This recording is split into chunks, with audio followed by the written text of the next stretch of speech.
যুগ্ম লোহাগাড়া উপজেলা বিএনপির সাবেক যুগ্ম আহ্বায়ক সোহেল ভাই আরো উপস্থিত আছেন। আমার উপস্থিত আছেন লোহাগাড়া উপজেলা শ্রমিক দলের সম্মানিত সভাপতি, তিনি রাজপথে দীর্ঘদিন সময় দিয়ে এই শ্রমিক দলকে একত্রিত করে রেখেছেন।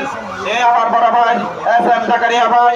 আরো উপস্থিত আছেন শ্রমিক দলের লোহাগাড়া উপজেলা শ্রমিক দলের সাধারণ সম্পাদক ইসাক ভাই। আরো উপস্থিত বিভিন্ন ইউনিয়ন থেকে আগত আমাদের শ্রমিক ভাইয়েরা এবং আমাদের জাতীয়তাবাদী দলের ভাই ও বন্ধুরা, সবাই আমার সালাম নিয়ে আসসালামু আলাইকুম ওয়া রাহমাতুল্লাহি ওয়া বারাকাতুহু। আজকে এমন একটা মহান দিবস, মহান বিজয় দিবস, আমাদের শ্রমিক কল্যাণের জন্য অনেক বড় দিন।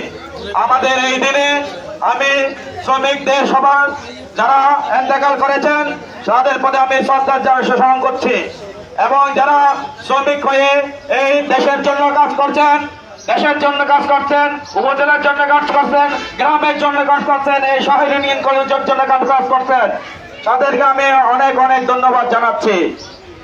এই শ্রমিক দিবস এমন একটা দিবস, এই দিবসে এই শ্রমিকদের অনেক আত্মত্যাগ আছে।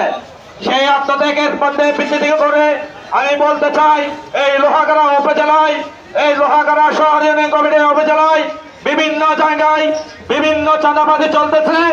এই চাঁদাবাজি থেকে আমরা রক্ষা করবো ইনশাআল্লাহ। এই চাঁদাবাজ অনেক দীর্ঘদিন ধরে স্বৈরাচার চাঁদাবাজরা এই লুটপাট করে গিয়েছেন, কমিটি করে গিয়েছেন। যারা চাঁদাবাজ এক গাড়ি থেকে 20 টাকা 50 টাকা করে করে লক্ষ লক্ষ টাকা পাহাড় করেছেন। আমরা এই জাতীয়তাবাদী দল এই শ্রমিকদের সাথে নিয়ে আমরা এই প্রতিহত করবো ইনশাআল্লাহ।